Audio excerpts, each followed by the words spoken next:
Part 1. A Whisper of the Cold War. The Cold War. A time of impenetrable secrets, universal suspicion, and a quiet, tense battle waged in the shadows of superpowers. While the world watched the nuclear standoff and spy games, another, far stranger drama was unfolding behind the Iron Curtain. Whispers of unidentified flying objects, bizarre encounters, and dossiers locked deep within the archives of the Committee for State Security. For decades, these stories remained mere rumors, speculation, but with the collapse of the Soviet Union and the subsequent partial declassification of archives, including by Western intelligence agencies, fragments of once strictly guarded information began to surface. These fragments offer us a glimpse into a hidden history.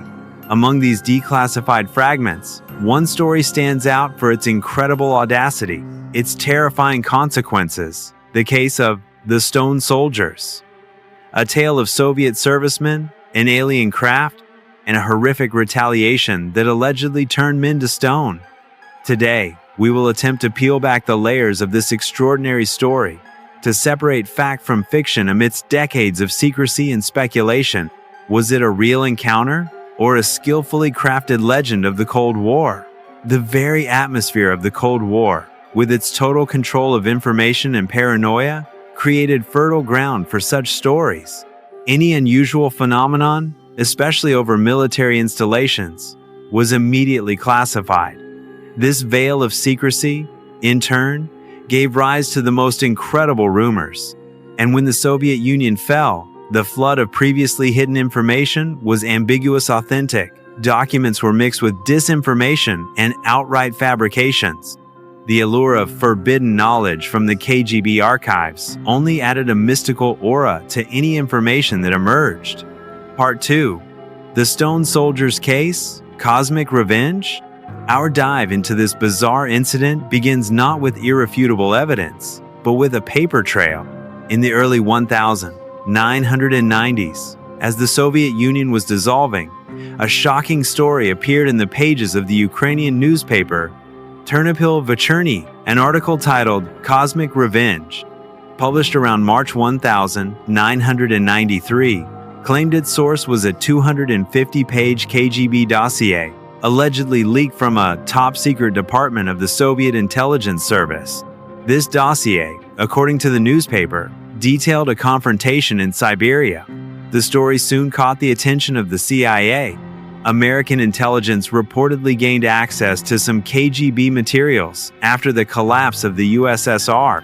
A declassified CIA document, essentially a translation or summary of the article from Ternopil Vecherny and its reprint in the newspaper Holos Ukraini, brought this story to wider attention in the West. It is crucial to understand that the CIA document itself is not the primary source of information about the incident, but rather evidence of the existence of a newspaper publication that claims to present KGB materials. This fact is often overlooked, lending the story more weight than it perhaps deserves. So, what happened, according to these sources?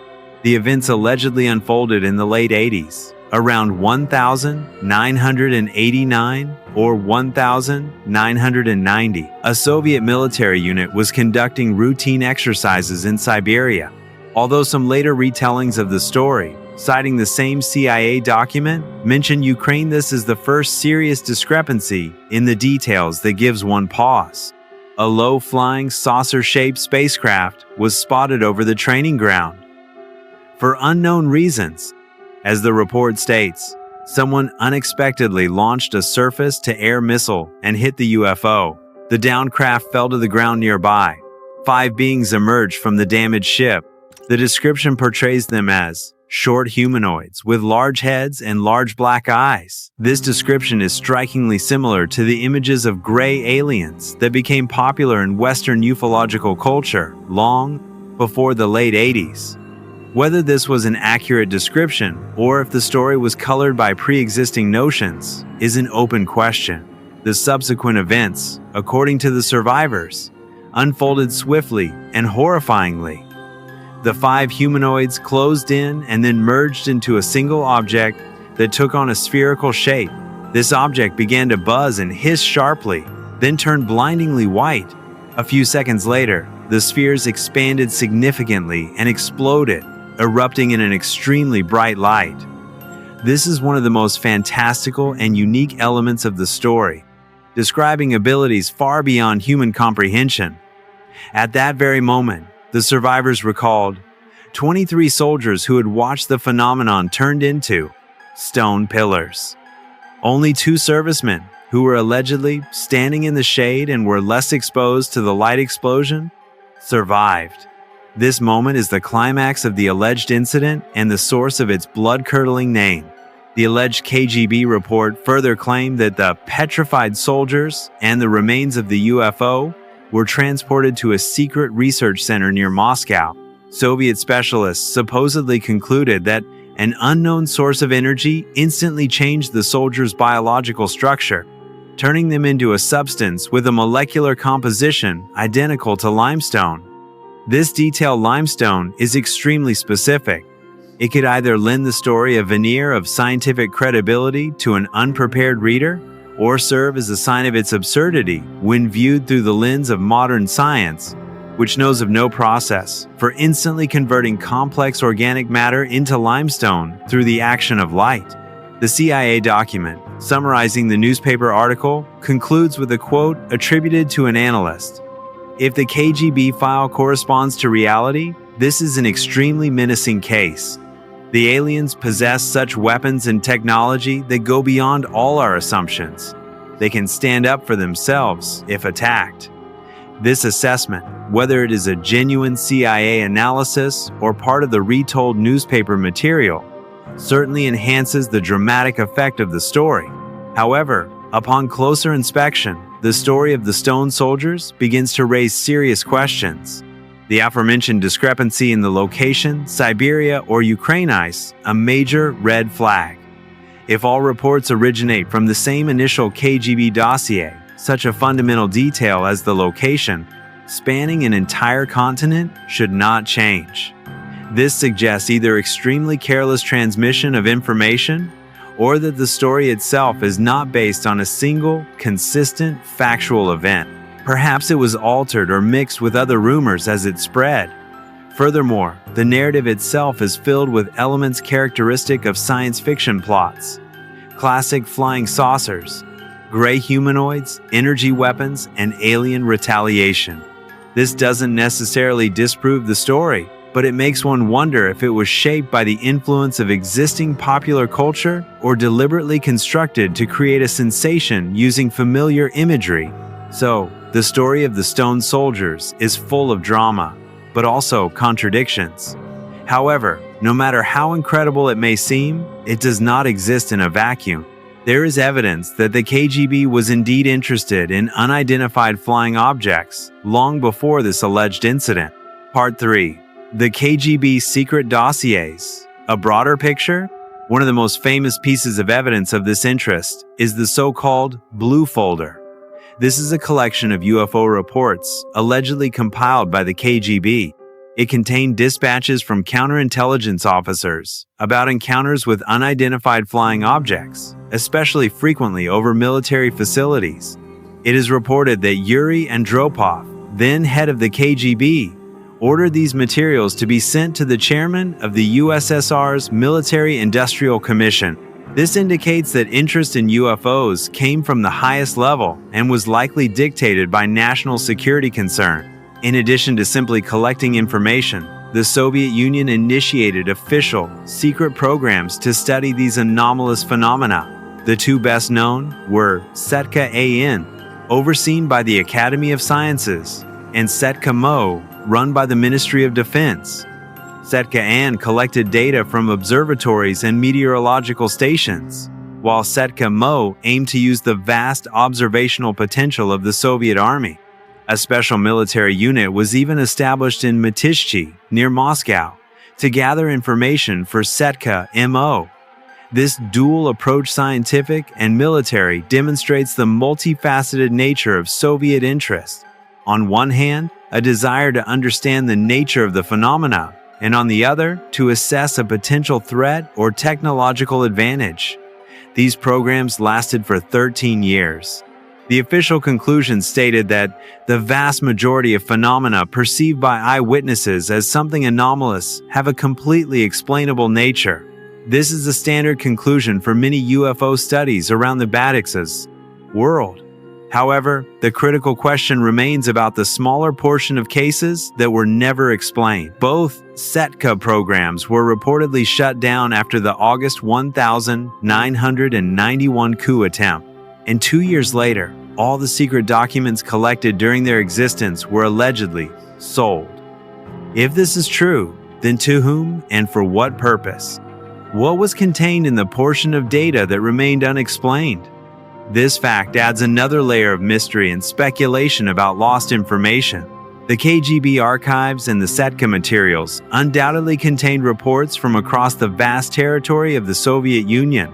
Some of them have become legendary. On September 20, 1977, a huge, luminous object, described by eyewitnesses as a star, jellyfish, or octopus, was observed over Petrozavodsk and other parts of Karelia.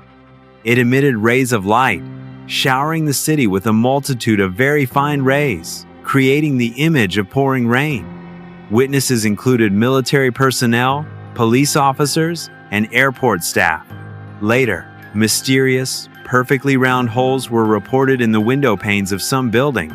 Much later, during the era of Glasnost, this phenomenon was officially explained by the launch of the Cosmos 955 satellite from the Plesetsk Cosmodrome. This explanation matches the timing and generally describes the light phenomenon at high altitude. However, some researchers, like L.M. Gindilis, pointed to discrepancies in eyewitness accounts, and the phenomenon of the window holes was never convincingly explained within the satellite version. The Petrozavodsk case is a classic example of a mass sighting where a plausible conventional explanation still doesn't cover all the reported details, leaving room for a ufological interpretation. Another landmark case, sometimes called the Russian Roswell, occurred on January 29, 1986 in Dalnogorsk, Primorsky Krai. A reddish sphere reportedly crashed into the Izveskovaya Sopka, known as Height 611. A group of ufologists, led by Valery Dvuzhilny, surveyed the scene, discovering an area with signs of high-temperature impact and unusual debris. Among the finds mentioned were a fine mesh with threads only 17 microns thick, composed of even thinner fibers, including gold wires, small spherical objects, droplets of unusual alloys containing lead, silicon, iron, and rare earth metals. Some samples were reported to have strange magnetic properties, such as magnetized silicon. There was also talk of fragments of pure molybdenum, a material that, it is claimed, is not used in this form in terrestrial technologies. The samples were studied by scientists from the Siberian branch of the USSR Academy of Sciences. Some, like Doctor of Chemical Sciences V. Vysotsky, stated that it was evidence of high technology, not something of natural or terrestrial origin. Skeptics, like physicist Yuri Platov, suggested the materials were remnants of a failed rocket launch or industrial waste. The Dalnogorsk incident is notable precisely because of the claims of physical evidence. The debate over the nature of these materials extraterrestrial artifacts or terrestrial debris is one of the most compelling and enduring cases in Soviet ufology. The very existence of these samples and the scientific debate surrounding them present a material challenge to skepticism. Part 4. Voices of the Soviet ufology scene. Official investigations were shrouded in secrecy, but a few brave individuals tried to bring the study of UFOs into the open, often risking their careers and reputations. Felix Ziegel, a Soviet mathematician, astronomer, and associate professor at the Moscow Aviation Institute, is considered one of the founders of Soviet ufology. He was a brilliant popularizer of science, and his lectures drew huge crowds. Ziegel approached UFOs with scientific rigor, cataloging reports and proposing various hypotheses. He rejected simple explanations like mass hallucinations or hoaxes, considering Soviet reports more sincere than many Western ones. He criticized simplistic atmospheric explanations, demanding specific proof for each case. He found the extraterrestrial hypothesis the most tempting, but considered it just one of many versions, pointing to the object's unusual flight characteristics and their supposed interest in important facilities. Siegel also allowed that UFOs could be a completely new natural phenomenon, unknown to science. His activities met with resistance from official scientific circles, and his research groups were sometimes disbanded. Another key figure who dedicated his life to unraveling the mystery of UFOs was Vladimir Azaja, a former naval officer and acoustic engineer. He became a prominent Russian ufologist and founder of the Basis Ufological School. Azaja was convinced of the existence of a non-human, technologically superior intelligence. He declared that humanity is not alone and that this other intelligence is present alongside us. Felix Siegel and Vladimir Azaja represent two different approaches in ufology. The cautious academic researcher Siegel, who carefully weighed all the pros and cons, and Azaja, who became a staunch supporter of the supercivilization theory. Their work and its perception by society were inevitably shaped by the political and ideological climate of the USSR and post-Soviet Russia.